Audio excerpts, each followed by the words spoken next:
अस्सलाम वालेकुम my YouTube family. आज मैं आपके साथ शेयर करने जा रही हूँ बिहारी बोटी की रेसिपी। तो जल्दी जल्दी देख लें और जल्दी से देख के बताइएगा कि कैसे रेसिपी है। और ये मैं घर पे बना रही हूँ, अपने ही चूल्हे पे ग्रिल करूँगी इसको। और ग्रिल करूँगी मैंने जो अपने घर में जो आयरन होता है ना, उसका स्टैंड होता है, वो मैंने ले लिया था।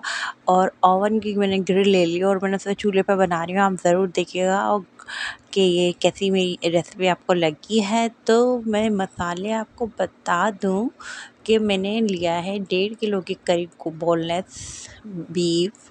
और ये मैंने बोनलेस बीफ ले लिया है। और इसमें मैंने अदरक और लहसुन 2 टेबल स्पून ऐड किया है इसमें। और मैंने ऐड किया इसमें पपीता पपीता डाला है मैंने, 3 से 4 चमचे इसमें डाला है मैंने। प्याज एक बड़े साइज़ की तल के डाली है।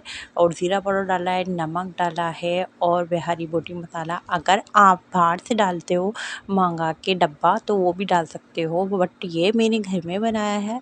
और मैंने इसमें नमक भी ऐड किया है। और लाल जो पिसी हुई मिर्चें हैं ना, वो मैंने 2 चमचे ऐड किया। अगर ज़्यादा आपको स्पाइसी खाना हो तो फिर 1 और चमचा डाल लिएगा।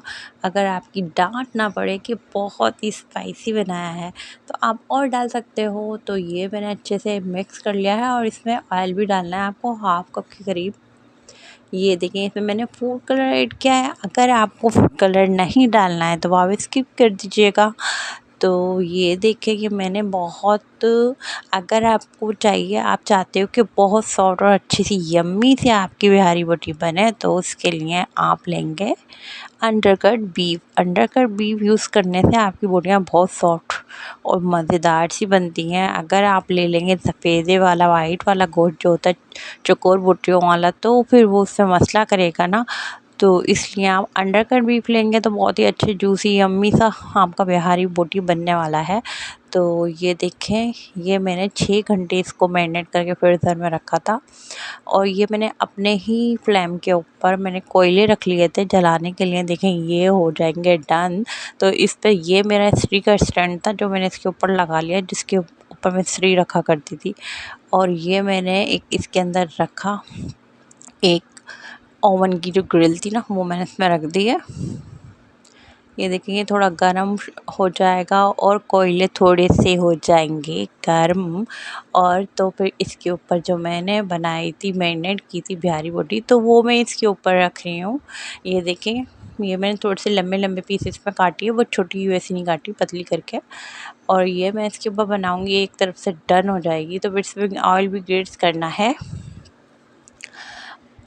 ये देखें एक एक करके मैं दोनों फ्लेम के ऊपर लगा लिया था ताकि मैं जल्दी से लंच डन कर लूँ। आपसे मैंने कहा था कि मैं बिहारी भुर्जी की रेसिपी आपके साथ शेयर कर रही हूँ, तो वही मैं आपके साथ शेयर कर रही हूँ। तो मैंने एक पे यही क्या, मैं सारा जो बीफ था उसको साफ़ कर लिया था और मैंने अलग-अलग पार्ट्स बना के रख दिए सबके, कि जो जो जिसका बीफ था उसको फाइन करके अलग से रख दिया था, निहारी का अलग। और जो बोन्स थी, हड्डियाँ थी, वो अलग। और अंडर की कट अलग, सब अलग कर दिए थे ताकि आसानी हो। उसके ऊपर नाम भी लिख दिए थे। तो ये मैंने अलग इसको मैरिनेट करके रख दिया था ताकि जब भी कभी दिल चाहे निकाल के बना लेना। आप भी एक बड़े वाले बाउल में बना के रख सकते हो। अगर मैरिनेट किया हुआ होगा तो आप किसी को भी सर्व भी कर सकते हो, और आप घर में भी भूख लगे तो आप बना सकते हो आसानी से। तो मैंने एक साइड पे ये ग्रिल पे मैंने ये लगा दी थी बोटियाँ, और दूसरी वाली पे भी मैंने देखा वो दूसरे वाले चूल्हे पे भी लगा दी। पता है इसका हशर तो हो जाना है ख़राब, बट बहुत ही जल्दी से अगर गरम गरम साफ़ कर लेंगे तो अच्छे से साफ़ हो जाएगा इंशाल्लाह। ये जब तक कुक होगा, यहाँ से वन साइड से पक जाएगा तो मैं इसको ऑयल से ग्रीस कर दूँगी। बहुत ही यम्मी सी बनती है। ये देखें, ये मैं इसे ब्रश से घी लगा रही थी, ऑयलिंग घी मैं इसको ग्रीस कर रही थी। और ना इसके बाद देखिए धुआं निकलना शुरू हो गया, क्योंकि मैंने नीचे कोयले रखे थे। और कोयले के ऊपर जैसे ही क्या घी लगता है या ऑयल लगता है ना, तो वो एकदम से उसमें धुआं निकलने लगता है। तो ये इसकी मुझे साइड चेंज करनी है, बट मैं उस वाले को भी ग्रीस कर दूँ उससे पहले।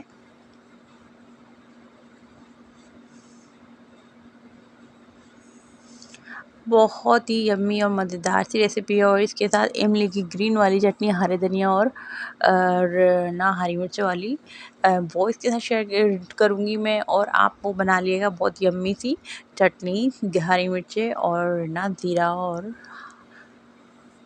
धनिया डाल के, और उसको रख लिएगा जार में।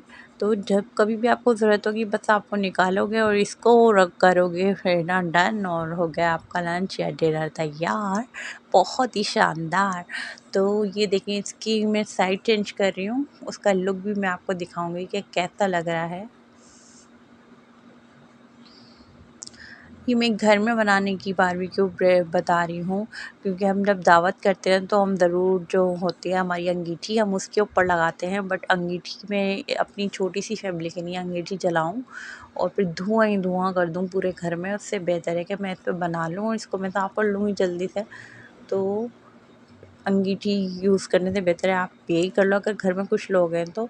और अगर आपको बहुत सारे लोगों के लिए बनाना है तो फिर ज़रूर सीखों पे लगा लिएगा, और सीखों पे लगाएंगे तो वो ना अच्छा रहेगा, सब एक साथ बन जाएंगी। और ये बस मैंने 4 से 6 लोगों के लिए बनाना है, तो आप इस फ्लेम पे ट्राई कर लीजिएगा और बताइएगा कि ये मेरा आइडिया कैसा लगा है आपको। अगर आपको मेरी वीडियोस अच्छी लगती हैं प्लीज़ अपनी फैमिली और फ्रेंड्स में ज़रूर शेयर किया करें, और अगर मेरे चैनल पे नए हैं तो आप लाइक और सब्सक्राइब ज़रूर कीजिएगा और बेल आइकन ज़रूर दबा दीजिएगा। ये इसका लुक देखें कितना यम्मी सा लग रहा है। ये देखें, ये हाफ़ तो डन हो चुकी है, बस थोड़ी देर में और बनाऊंगी। ये सिर्फ 5 मिनट में डन डन हो जाएंगी इंशाल्लाह, देखिएगा ज़रूर। तो भी 5 मिनट लगेंगे और ये मेरी बोटियाँ डन हो जाएंगी, और मैंने देखे निकाल भी लिए प्लेट में। ये देखें,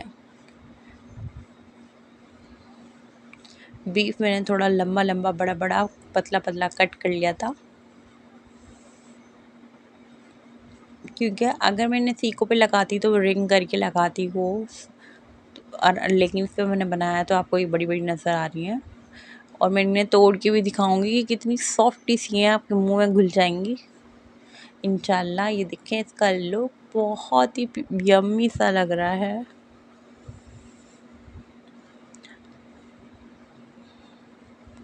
ये मेरी बोटियाँ हो गई है डन, और ज़रूर ट्राई कीजिएगा, बहुत ही यम्मी सा है सैलड और ना ये चटनी के साथ और मैदे वाले पराठों के साथ। मिलते हैं नेक्स्ट रेसिपी में। अल्लाह हाफिज़, अपना बहुत सारा ख्याल रखिएगा, और ये मेरी जो रेसिपी है सब लोगों पे शेयर ज़रूर कीजिएगा मेहरबानी के साथ। और मैं नेक्स्ट रेसिपी आपके साथ ज़रूर शेयर करूँगी इंशाल्लाह, सीख कबाब की। अल्लाह हाफिज़।